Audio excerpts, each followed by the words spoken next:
Today we're going to be comparing some of my favorite mid-size speakers. I actually like each of these speakers for different reasons, and depending on your budget and needs, one of these speakers is going to be better suited for you. We have the brand new JBL Charge 4, the also brand new UE Boom 3, the Sony XB31, and perhaps one of the coolest looking speakers on the market right now, the JBL Pulse 3.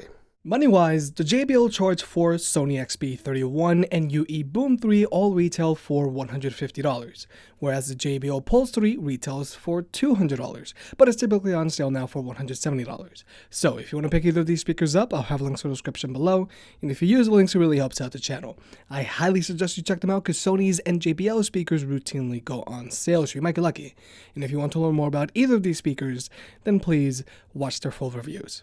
First, let's get the basic stuff out of the way. Most premium portable speakers these days have a few things in common. They all have a fabric body because a fabric body does a much better job of standing up to bumps and scrapes than a cheaper plastic body, and most premium portable speakers these days also have an IPX7 rating, which means they're waterproof. But if you want a really durable speaker that you can take with you almost anywhere, then the Boom 3 or XB31 might be more up your alley. Since these speakers are fully enclosed, they're both rocking an IP67 rating and they're both shockproof. So you really don't have to worry about them if you cram them into your backpack. The Charge 4 is also pretty durable, but due to JBL's trademark exposed passive radiators, you really want to be careful not to push them in or you risk breaking them. And finally, there's the JBL Pulse 3. Even though it is waterproof, it's objectively the most fragile speaker here. Due to its acrylic top, you do risk scratching it or cracking it if you drop it. And again, you have to be mindful of those exposed passive radiators. So for those reasons, I've always said the Pulse 3 is a great at-home speaker. Now I also quickly want to go over ports because they're pretty different and significant depending on your needs. The Boom 3 only has a micro USB port that's used for charging. There is no audio jack and there is no USB-A out port, so you can't charge your own devices. The Pulse 3 also doesn't have a USB-A out port, but it does have an audio jack and charges via a micro USB port. The Sony XB31 also charges via a micro USB port and has an audio jack, and since it has a USB-A out port, you can charge your own devices. And finally, there's the JBL Charge 4, which has a slightly more updated setup than the XB31. It has a USB-C port, which is strictly used for charging, and it keeps the audio jack and USB-A out ports so you can also charge your own devices. But now let's talk about battery life. The Charge 4, XB31, and Boom 3 will all have no problem lasting you at least one full day of playing music at 80% volume from a full charge. But the Charge 4 has the longest real-world battery life here of about 11 hours of playback time, whereas the Boom 3 has the shortest real-world battery life here of about 7 hours of playback time. Even though the XB31 has an advertised battery life of 24 hours, with its extra bass mode and light feature turned on and with the volume set at 80%, this speaker is good for about 9 to 10 hours of playback time. So if you want the speaker with the longest real-world battery life here, then the JBL Charge 4 is your guy. Whereas the JBL Pulse 3 has the worst real-world battery life here. Even though it has an advertised battery life of 12 hours due to its light feature and what brightness you have it set at, its battery life is all over the place. If you use a less intensive light mode like Jet, you'll be able to squeeze out about 8 hours of playback time. Or if you use a more intensive light mode like Rainbow, then you'll be lucky to get 5 hours of playback time. But you also have the option to use a Pulse 3 with its light feature turned off, but what's the point? So regardless, like I said earlier, I feel the Pulse 3 is a good at-home speaker because it's mostly going to live on its charger. When it comes to Bluetooth connectivity, all of these speakers have stable connections that don't cut out and they can all go through multiple walls. And since these are premium speakers, they better. But if you're an iPhone user looking for a mid-size speaker to listen to music with and watch videos with, then the Boom 3 is your best bet. This speaker has the least amount of latency compared to all of these other speakers. And the Boom 3 is also good for watching videos, even if you're using an Android device. The Sony XB31 is also good for watching videos, but only if you're using an Android device because it's going to have zero latency. But if you use an iPhone, then there is going to be some latency.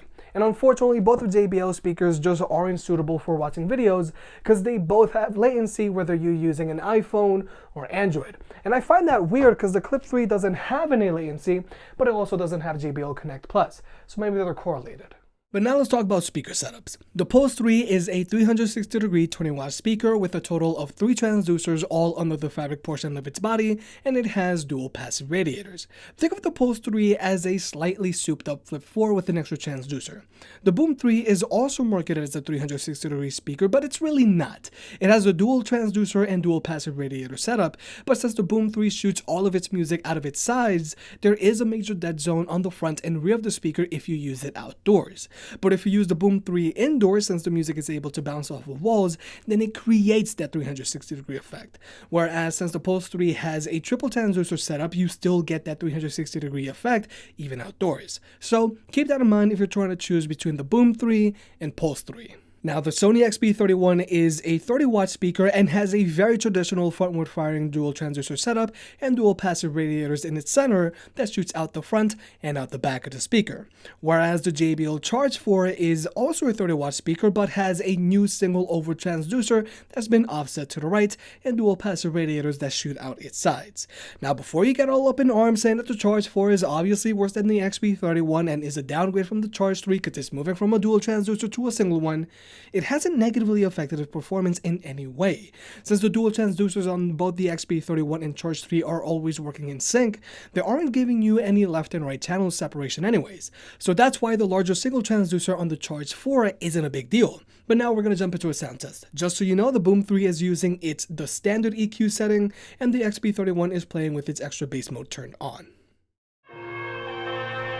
I'm headed to the bottom of the bottle, I've been drowning, I've been floating away. Every other dollar that I got in bed, I probably went and pissed it away. I ain't fucking okay, I ain't liking it, babe. I don't even wanna talk, I'm just smoking my haze. I've been stuck in my ways, I've been stuck here for days. I've been staring at the clock as the radio plays. I'm enslaved. Yeah, rolling another, I'm stuck in my seat for the whole control of my speech. Yeah, I've been trying to get off this couch for a minute and a whole damn week. No kidding, I'm skinny, I cannot eat. Got a million motherfuckers that depend on me. Yeah, every friend in my family. From a girl, every fan I meet myself. I'm too on till I'm too off. Come down, make new thoughts. Like jumping off of that rooftop. Hold my devil and I do nothing. Make moves based on my new drops. Like who frost? Like who frost? It's all stuff. Stanley killing me, burning my brain full of shame. I don't wanna lose weight. Off from the stage, trying to find my pain. Stop coming out like rain. My team really not team. I'ma never slow down, I'ma never behave. Stuck inside this place, inside this cage. It's taking over.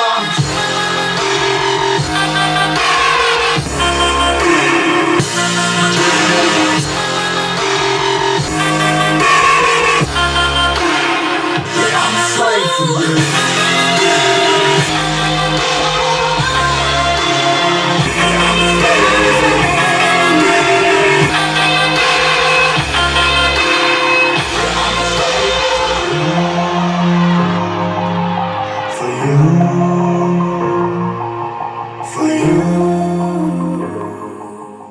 All of these speakers sound good for mid-size speakers. Now, even though the Pulse 3 and Charge 4 share the same neutral sound signature with just the right amount of bass and treble to keep most people happy, the Charge 4 does have significantly more bass than the Pulse 3. And the Pulse 3 does have the least amount of bass here compared to these other speakers. Even though it's the smallest speaker here, the Boom 3 does have more bass than the Pulse 3, and that's why I like the Boom 3 so much. Even though it's very small, it has no problem keeping up with larger speakers like the Charge 4 and XB31. And UE also gives you the ability to adjust its EQ settings so you can make it sound however you want depending on the type of music you listen to. Sony also allows you to adjust the XB31's EQ settings, and even though it does have as much bass as the Charge 4, it does struggle a bit when it comes to clarity. So if I had to rank these speakers from best to worst, it would go as follows. I like the Charge 4 the most here because it has the best clarity and bass here. The Boom 3 comes in second because it has better clarity than the XB31, but not as much bass. But remember, the Boom 3 is only worth using indoors. The XB31 does come in third because even though it has good bass, I do think clarity could be better. And sound-wise, the Pulse 3 comes in last because I feel it has the least amount of clarity and the least amount of bass here. But when it comes to max loudness, even though the UE Boom 3 sounds pretty good, it is the quietest speaker here at max volume. But all of these speakers have no problem filling a large room with music. The Pulse 3 does get a little louder than the Boom 3, and it's almost up there with the XB31 and Charge 4. But the Charge 4 and XB31 both get considerably louder than the Pulse 3 and suffer from less distortion at max volume. And if you plan on pairing multiple speakers together on a regular basis, then I still highly advise you invest into JBL's ecosystem. They have the easiest and fastest way to pair multiple speakers together. You just press the JBL Connect Plus button on each speaker, and that's it. The speakers will figure out the rest by themselves.